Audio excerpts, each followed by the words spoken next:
In a dramatic escalation, Israel carried out massive airstrikes deep inside Yemen, targeting key Houthi-controlled ports and even power stations.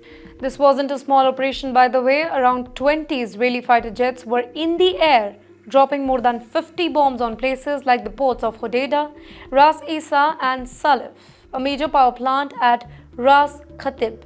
This strike also targeted a ship called Galaxy Leader, which the Houthis had hijacked back in 2023, and they were allegedly using as surveillance base with radar equipments to monitor international maritime traffic. In fact, just hours after the Israeli operation, the Houthis hit back, firing 2 ballistic missiles at Israel. Siren went off in several areas, specifically near the West Bank and the Dead Sea.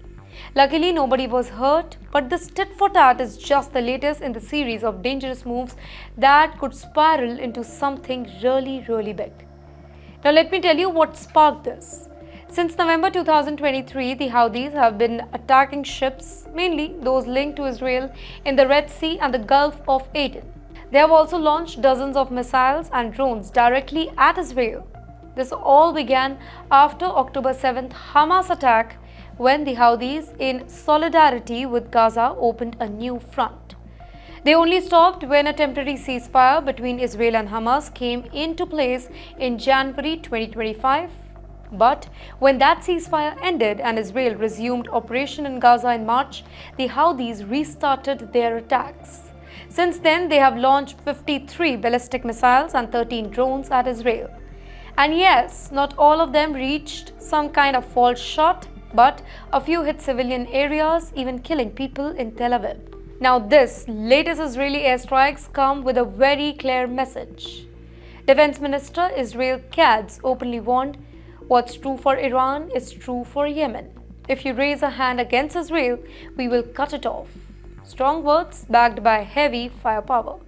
Interestingly, just before the airstrikes began, Israel issued a public warning telling people in those Houthi-controlled ports to evacuate immediately.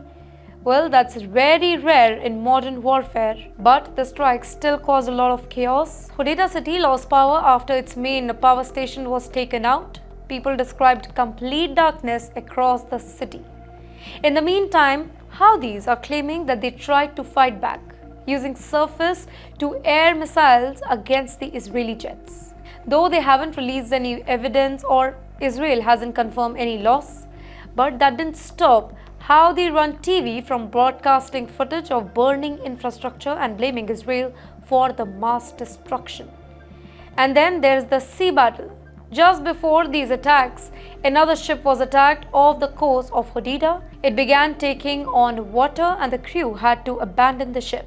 While nobody has claimed responsibility for this, maritime experts say that this looks like another Houthi attack, part of their ongoing campaign to disrupt global shipping in waters near Yemen.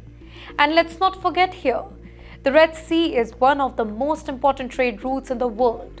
Over 10% of global trade passes through these waters, and any instability over there could cause shockwave in the oil price, shipping insurance, and even global supply chain.